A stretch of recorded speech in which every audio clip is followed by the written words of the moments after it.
Hello everyone, welcome to Wise Education. We are doing chapter 3rd class 6 science. Science का हम chapter 3rd कर रहे थे and we have discussed in very brief the types of fiber. Fibers के हमने types discuss किए थे but brief में किए थे. Now we will start the details of the fibers. First of all, the natural fiber. Natural fibers are threads obtained from the naturally. From the plants और animals, वो plants या animal से मिल सकते हैं, उन्हीं को हम नेचुरल फाइबर बोलते हैं. For example cotton, flax and jute are some example of plant fibres and wool and silk are example of animal fibres. तो हमारे पास में जो एग्जाम्पल हमने लिए हैं वो किस किस के लिए हैं? प्लांट फाइबर्स के लिए और एनिमल फाइबर के. अभी हम वीडियो में डिस्कस भी करेंगे, तो आप लोग लास्ट तक इस वीडियो को देखते रहिए. तो प्लांट फाइबर्स जो कि प्लांट से मिलेंगे और एनिमल फाइबर जो कि एनिमल से मिलेंगे. नेक्स्ट इज दी जो नेक्स्ट टाइप है वो लास्ट वीडियो में हमने ये एक माइंड मैप डिस्कस किया था, that is the man made fibers and the natural fiber, and we are doing the discussing these fibers in detail today, right. इन्हीं को हम डिटेल में कर रहे हैं, तो हमने डिस्कस किया है natural fiber. Then the man made fiber. Man made fibers whose chemical composition, जिसकी केमिकल कंपोजिशन क्या होती है, चेंज की जाती है, structure and properties are significantly modified, जिसको कि मॉडिफाई कर देते हैं या चेंज कर देते हैं during the manufacturing process. Manufacturing से मीनिंग होता है फॉर्मेशन, यानी कि जब इंडस्ट्रीज में उसको प्रिपेयर किया जाता है तो उसके कंपोजिशन में कुछ चेंज कर दिया जाता है. जो नेचुरली मिल रहे हैं उसके अंदर कुछ कंपोनेंट्स डाल दिए जाता है, कुछ केमिकल सब्सटेंसेस डाल देते हैं ड्यूरिंग द मैन्युफैक्चरिंग प्रोसेस. तो इसलिए उन्हें हम लोग बोल देते हैं मैन मेड फाइबर, क्योंकि इसमें मैन का इन्वॉल्वमेंट होता है. Fibers which are manufactured in laboratories and not directly obtained from any living source, मतलब मिलते तो लिविंग सोर्स ही है बट डायरेक्टली नहीं मिलते, are called the artificial fiber और मैन मेड फाइबर. ये आप ये डेफिनेशन भी लिख सकते हो या फिर सेकंड वन भी लिख सकते हो, दोनों सेम ही बात है. Example rayon, nylon, polyester, acrylic, these are the some examples of the man made fiber. तो जो मैन बनाएंगे उनको हम मैन मेड फाइबर बोल देंगे या आर्टिफिशियल फाइबर बोल देंगे, या अदर वर्ड्स होता है सिंथेटिक फाइबर, यानी कि हम लोग उसका सिंथेसिस कर रहे हैं. जो ह्यूमन बीइंग्स है उसका एनरोलमेंट हो रहा है उसके अंदर और वो उसको सिंथेसाइज कर रहे हैं. तो these are the man made fibers. Now we will discuss the natural fiber हमने डिस्कस किया, लेकिन इसके हमने दो टाइप्स देखे हैं, plant fibres and animal fibers. यानी जो प्लांट से मिलेंगे वो प्लांट फाइबर और एनिमल से मिलेंगे वो एनिमल फाइबर. तो एनिमल फाइबर पहले डिस्कस कर लेते हैं. Out of these two animal fiber wool comes from the animal like sheep. ये वुल और सिल्क के बारे में हम बात कर रहे हैं. जो एनिमल फाइबर्स हैं जो हमें एनिमल से मिलेंगे, तो आपकी बुक में जो एनसीईआरटी में गिवन है वो वुल और सिल्क के बारे में, बट बहुत डिटेल में नहीं है, जस्ट ब्रीफ में बस गिवन है कि किस तरह से फॉर्मेशन होता है. बट मैं लास्ट में इसको थोड़ा सा आपको डिटेल में करा दूंगी, ठीक है. Then the out of these two animal fibers wool comes from animal like sheep से मिलती है, गोट से मिलती है, याक से मिलती है, and silk come from the silk worm. Silk किससे मिलती है? आपके सिल्क वॉर्म से मिलती है. जबकि जो आपकी ये होती है आपकी वुल, वुल किससे मिलती है? शिप से मिलती है. मोस्टली हम लोग शिप से ही लेते हैं, लेकिन इसके अलावा याक वगैरह से भी हमें वुल अच्छे अमाउंट में मिल जाती है. Animal fibers are made up of proteins, कुछ स्पेशल प्रोटीन से बने हुए होते हैं. These are the complex compound that form a major parts of bodies of animals. वो प्रोटीन जो कि ज्यादातर पार्ट उन एनिमल्स का बनाती है, ठीक है. तो उससे हमें ये मिल जाती है. Next we come to the plant fibers. Plant fibers के अंदर जो हमें डिस्कस करना है वो आपका कॉटन है. कॉटन बहुत डिटेल में करनी है और थोड़ा सा पोर्शन हमें जूट का भी डिस्कस करना है. तो first of all the cotton. The cotton plant is a shrub. एक शर्ब होती है ये, शर्ब, हर्ब और ट्रीज. आपने ये 3 टाइप्स पढ़े होंगे प्लांट्स के बारे में. अर्लियर क्लासेस में ही ये आ जाते हैं कि जो प्लांट्स होते हैं वो 3 टाइप्स के होते हैं. आपके शर्ब होते हैं, हर्ब होते हैं और आपके ट्रीज होते हैं. तो शर्ब कैसे रहते हैं? हर्ब से थोड़े बड़े होते हैं बट ट्रीज से वो छोटे होते हैं, लेकिन वुडी होते हैं वो. It grows well in black soil and warm climate. इसको जो इसकी ग्रोथ होती है वो सबसे ज्यादा किस तरह की सोयल में होती है? ब्लैक सोयल इसके लिए ज्यादा यूजफुल होती है. एंड जो क्लाइमेट उसको रिक्वायर्ड है that is the warm climate, यानी कि गर्म थोड़ा सा क्लाइमेट उसको चाहिए for the proper production. It needs moderate rainfall. Moderate rainfall यानी कि एक मीडियम अमाउंट की रेनफॉल चाहिए, ना ही बहुत ज्यादा और ना ही बहुत ज्यादा कम. Cotton is a soft fiber that grows around the seeds of the cotton plant.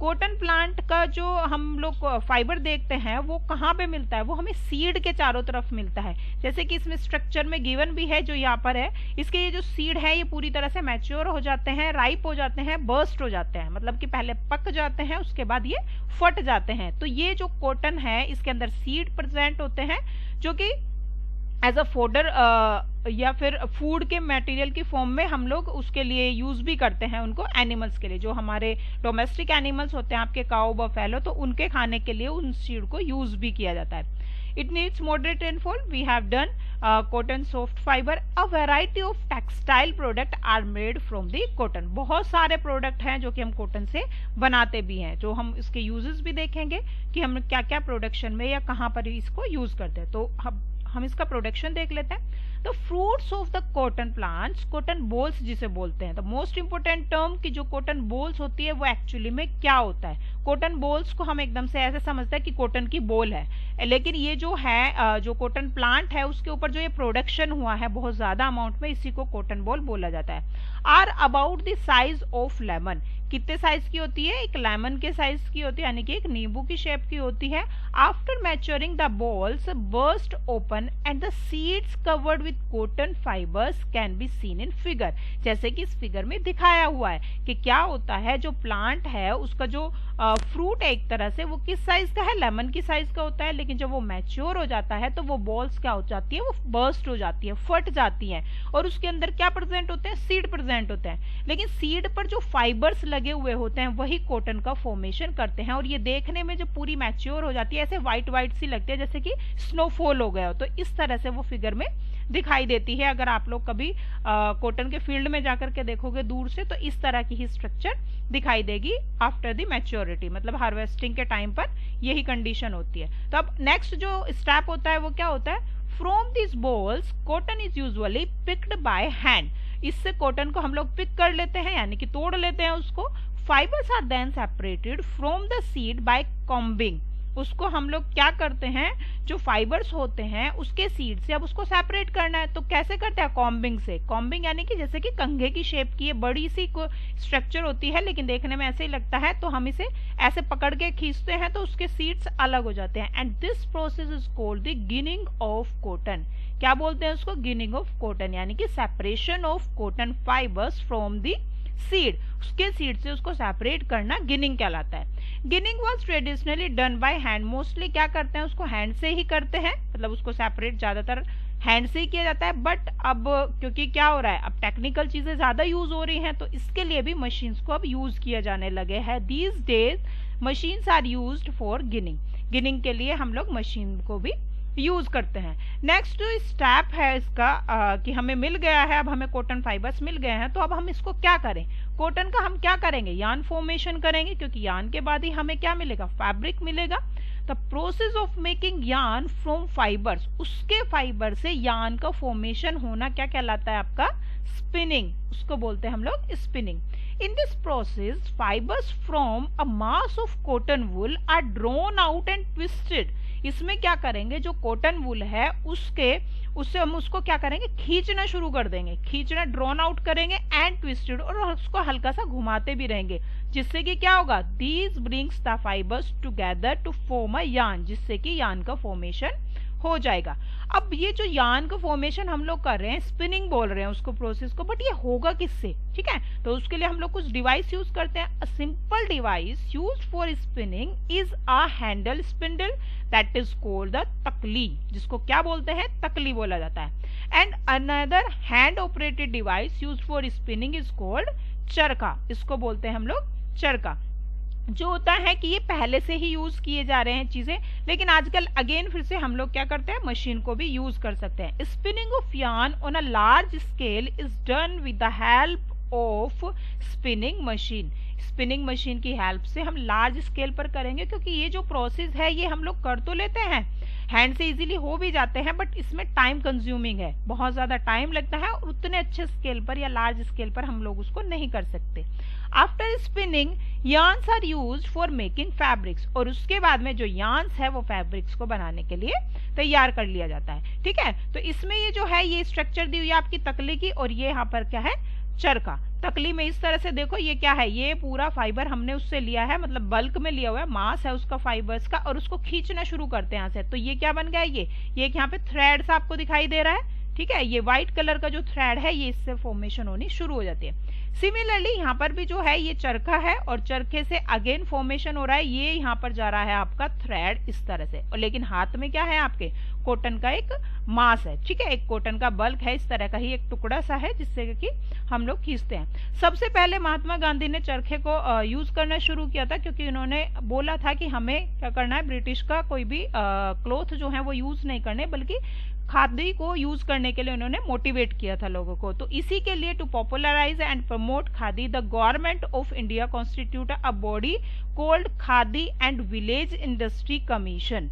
ठीक है, तो ये उस टाइम पर यूज हुआ था, इंडिपेंडेंस के टाइम पर 1956 में। ठीक है, तो ये यूज भी किया गया था उस टाइम के बाद में, लेकिन जो सबसे पहले यूज किया गया था चरखा, वो किसने किया था, वो महात्मा गांधी ने यूज किया था। ठीक है, नेक्स्ट जो है इसमें जैसे कि अभी मैंने बताया था कि मशीन से भी हम लोग करते हैं, अब किस तरह से वो स्टेप बाय स्टेप होते हैं वो हम एक बार देख लेते हैं। The cotton plant has a small green fruit called the cotton ball, उसको हम क्या बोलते हैं, कॉटन बॉल बोलते हैं, और वो जब रप्चर हो जाता है तो कुछ इस तरह से दिखाई देता है, इसके अंदर छोटे छोटे से ब्लैक सीड होते हैं।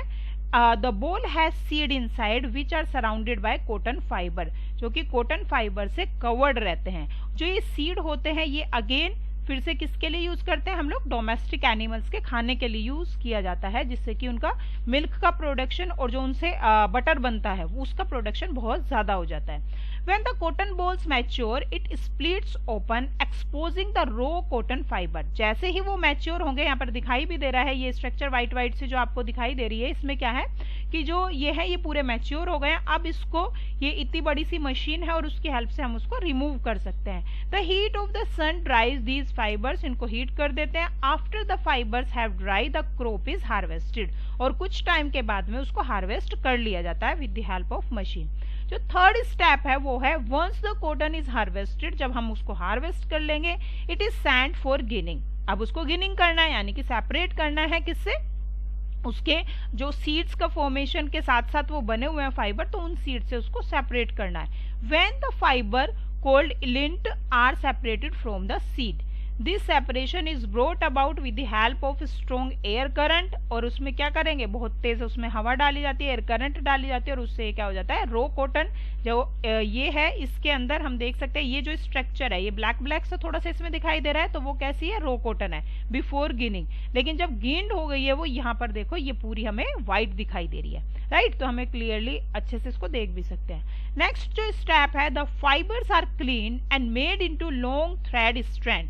ठीक है, लॉन्ग थ्रेड लाइक स्ट्रैंड में उसको फॉर्मेशन हो रहा है, जो कि मैंने अभी बताया भी था, जिसको हम लोग बोल रहे थे, क्या बोल रहे थे, स्पिनिंग करनी है। The fibers are spin using spinning machine to form cotton yarn, cotton yarn का फॉर्मेशन हमें करना है। The process of making yarn from fibers is called spinning, और स्पिनिंग के बाद हम लोग क्या करेंगे, yarn is then made into cotton fabrics by weaving. तो नेक्स्ट जो स्टेप हमारा होगा वो होगा वीविंग, जो हम लोग नेक्स्ट वीडियो में डिस्कस करेंगे। ओके, आई होप आपको यहाँ तक बहुत अच्छे से समझ आया होगा, और अगर आपको समझ आ रही है चीजें तो प्लीज मेरे चैनल को लाइक कीजिए, सब्सक्राइब कर लीजिए अगर आपने अभी तक सब्सक्राइब नहीं किया है, और शेयर कीजिए जिससे कि और स्टूडेंट्स को भी इसका बेनिफिट मिल सके। Okay, thank you so much and take care.